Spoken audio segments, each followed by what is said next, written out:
بسم اللہ الرحمن الرحیم۔ السلام علیکم سامعین، اب جس ہستی کا ذکر کرنے کے لیے حاضر ہوئے ہیں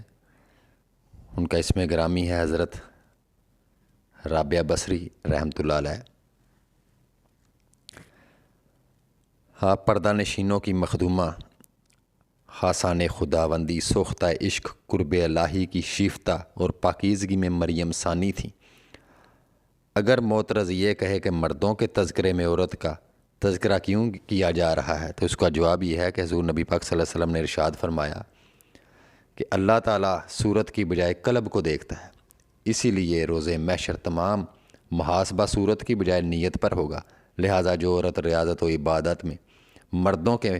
مماثل ہو، اس کو بھی مردوں ہی کی صف میں شمار کرنا چاہیے، اس لیے کہ جب یوم حساب میں مردوں کو پکارا جائے گا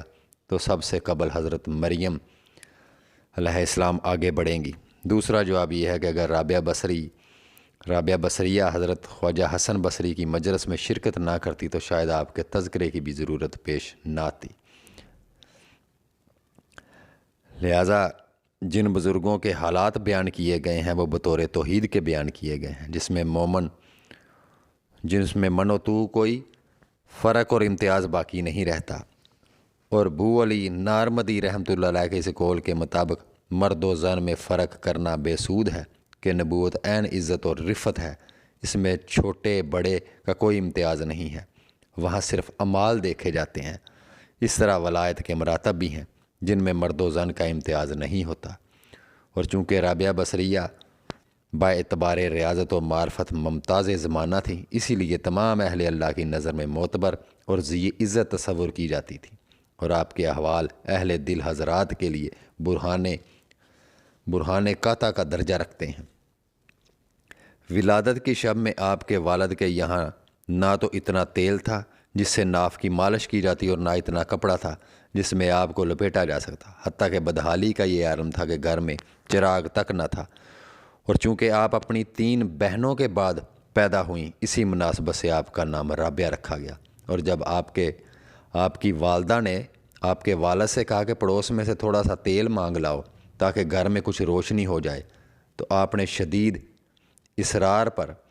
ہمسایہ کے دروازے پر صرف ہاتھ رکھ کر گھر میں آ گئے اور آ کر کہہ دیا کہ وہ دروازہ نہیں کھولتا، کیونکہ آپ یہ عہد کر چکے تھے کہ اللہ تعالیٰ کے سوا کبھی کسی سے کچھ طلب نہ کروں گا۔ اسی پریشانی میں نیند آ گئی تو خواب میں نبی پاک صلی اللہ علیہ وسلم نے آپ کے والد سے فرمایا اور تسلی دی اور تشفیع دیتے ہوئے فرمایا کہ تیری یہ بچی بہت ہی مقبولیت حاصل کرے گی، اور اس کی شفاعت سے میری امت کے 1000 افراد بخش دیے جائیں گے۔ اس کے بعد نبی پاک صلی اللہ علیہ وسلم نے فرمایا کہ والی بصرہ کے پاس ایک کاغذ پر یہ تحریر کر کے لے جاؤ کہ ہر یوم 100 مرتبہ مجھ پر درود بھیجتا ہے، اور جمعے کی رات کو تو 400 مرتبہ درود بھیجتا ہے، لیکن آج جمعہ کی جو رات گزری ہے اس میں تو درود بھیجنا بھول گیا، لہذا بطور کفارے کے طور پر حاصل حضا کو 400 دینار دے دے۔ صبح کو بیدار ہو کر آپ بہت روئے اور خط تحریر کر کے دربان کے ذریعے والی بصرہ کے پاس بھیج دیا۔ اس نے مکتوب پڑھتے ہی حکم دیا کہ حضور نبی پاک صلی اللہ علیہ وسلم کی یاد آوری کے شکرانے میں 10 درم تو فقراء میں تقسیم کر دو اور 400 دینار اس شخص کو دے دو۔ اس کے بعد والی بصرہ تعظیماً خود آپ سے ملاقات کرنے پہنچا اور عرض کیا کہ جب بھی آپ کو کسی چیز کی ضرورت ہوا کرے مجھے اطلاع دے دیا کریں۔ چنانچہ انہوں نے 400 دینار لے کر ضرورت کا تمام سامان خرید لیا۔ حضرت رابعہ بصریہ نے جب ہوش سنبھالا تو والد کا سایہ سر سے اٹھ گیا، اور قحط سالی کی وجہ سے آپ کی 3 بہنیں بھی آپ سے جدا ہو کر نہ جانے کہاں مقیم ہو گئیں۔ آپ بھی ایک سمت کو چل دیں، اور ایک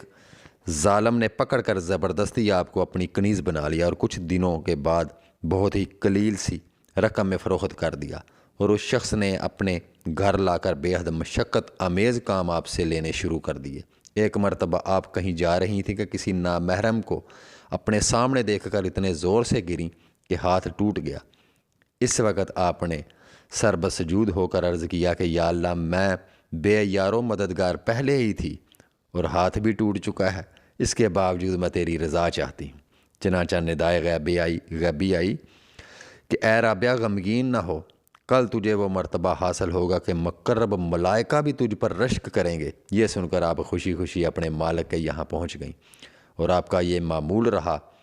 کہ دن میں روزہ رکھتی اور رات بھر عبادت میں صرف کر دیتی۔ اور ایک شب جب آپ کے مالک کی آنکھ کھلی تو اس نے حیرت سے چاروں طرف دیکھا۔ اس وقت ایک گوشہ میں آپ کو سربسجود پایا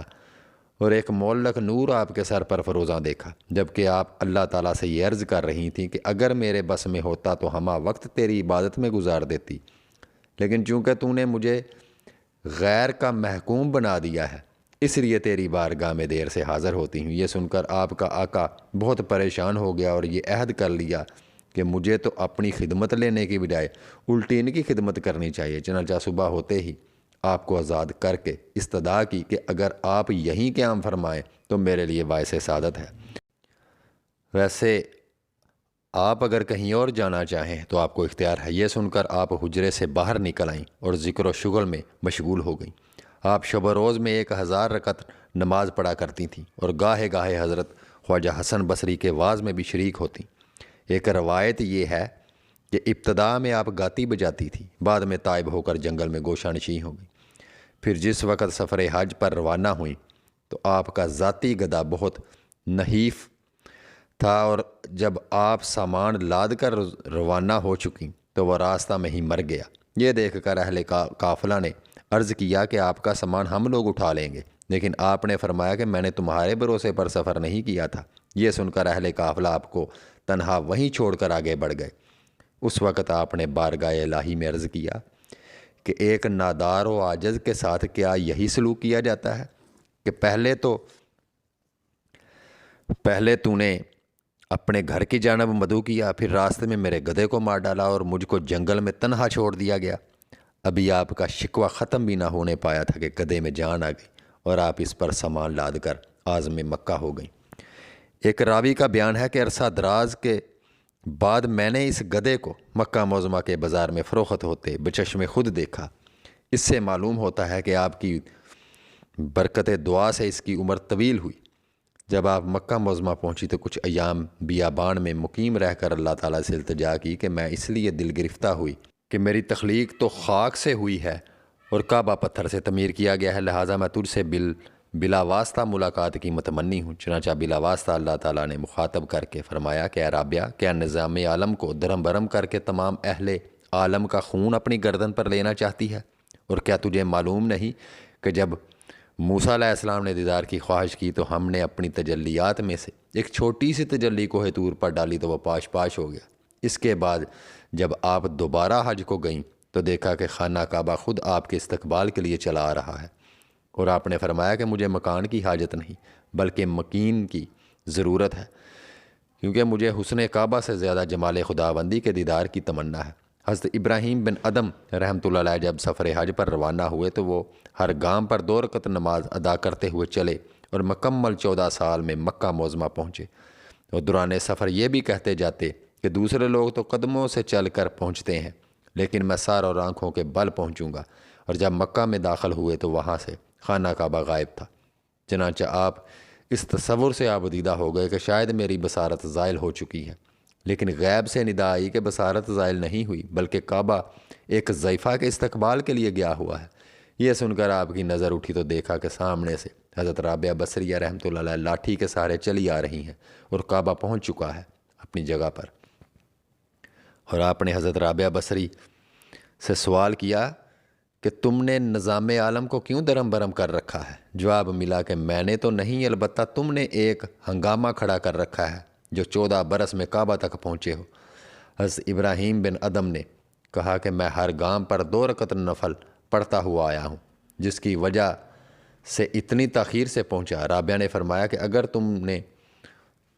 کہ تم نے تو نماز پڑھ کر فاصلہ طے کیا ہے اور میں عجز و انکساری کے ساتھ یہاں پہنچی ہوں۔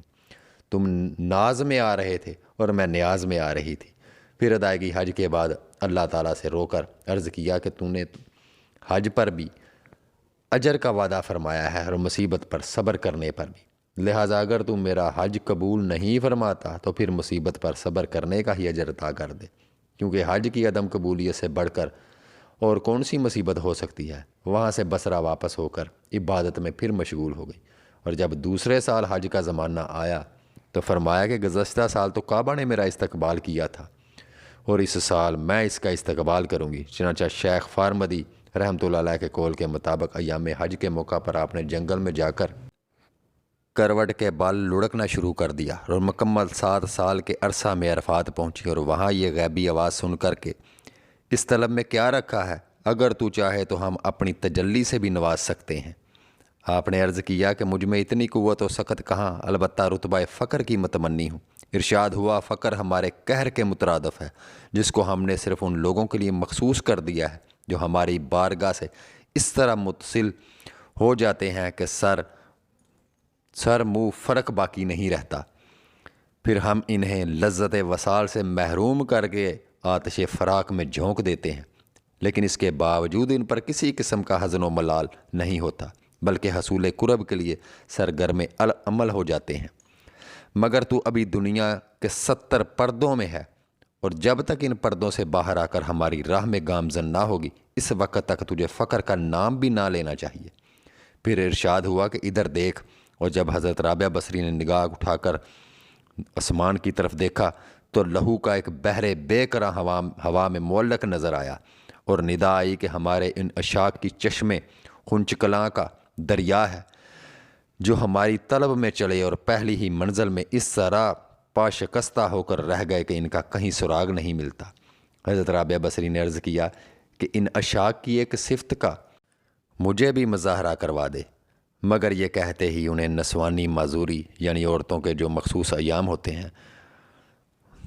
نسوانی معذوری ہو گئی، اور یہ ندا آئی کہ ان کا مقام یہی ہے جو 7 برس تک پہلو کے بل لڑکتے ہیں، تاکہ خدا تک رسائی میں ایک حقیر سی شے کا مشاہدہ کر سکیں، اور جب وہ قرب منزل تک رسائی حاصل کر لیں تو ایک حقیر سی علت ان کی راہوں کو مسدور کر کے رکھ دے۔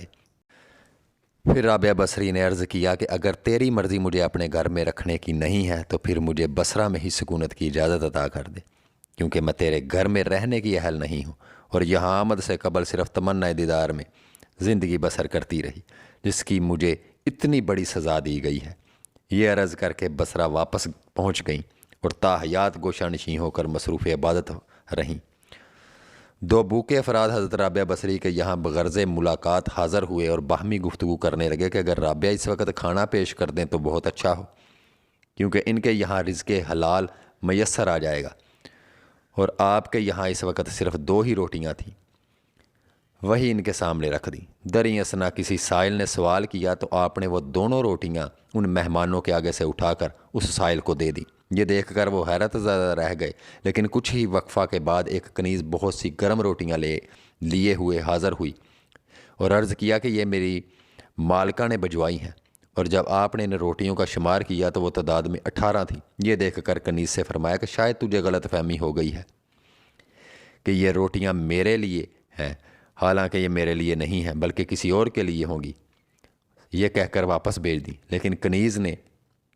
وثوق کے ساتھ عرض کیا کہ یہ آپ ہی کے لیے بھجوائی گئی ہیں، مگر آپ نے کنیز کے مسلسل اصرار کے باوجود واپس کر دیں، اور جب کنیز نے اپنی مالکہ سے واقعہ بیان کیا تو اس نے حکم دیا کہ اس میں مزید 2 روٹیوں کا اضافہ کر کے لے جاؤ۔ چنانچہ جب آپ نے 20 روٹیاں شمار کر لیں تب ان مہمانوں کے سامنے رکھ دیں، اور وہ محو حیرت ہو کر کھانے میں مصروف ہو گئے۔ اور جب فراغت طعام کے بعد رابعہ بصری سے واقعہ کی نوعیت معلوم کرنا چاہی تو فرمایا کہ جب تم لوگ یہاں میرے پاس حاضر ہوئے تو مجھے معلوم ہو گیا تھا کہ تم بھوکے ہو، اور جو کچھ گھر میں حاضر تھا وہ میں نے تمہارے سامنے رکھ دیا۔ اسی دوران ایک سائل آ پہنچا اور وہ دونوں روٹیاں میں نے اسے دے کر اللہ تعالیٰ سے عرض کیا کہ تیرا وعدہ ہے کہ 1 کی بجائے 10 دینے کا ہے، اور مجھے تیرے قول صادق پر مکمل یقین ہے، لیکن کنیز کے 18 روٹیاں لانے پر میں نے سمجھ لیا کہ یہ ضرور کوئی سہو ہوا ہے۔ میں نے واپس کر دی، اور جب وہ پوری 20 روٹیاں لے کر آئی تو میں نے وعدے کی تکمیل میں لے لی۔ سامعین، یہ قصہ بھی یہیں پہ ختم کرتے ہیں۔ دوسرے حصے کو انشاءاللہ ضرور سنیے گا، اور دوسرے حصے میں ان کے آگے جو حالات و واقعات ارشادات ہیں وہ آپ کے ساتھ ضرور شیئر کروں گا انشاءاللہ۔ اور اس ویڈیو کو آگے شیئر کیجیے گا، لائک کیجیے گا اور کمنٹ دیجیے گا۔ اللہ آپ سب کے درجات بلند کرے، آمین۔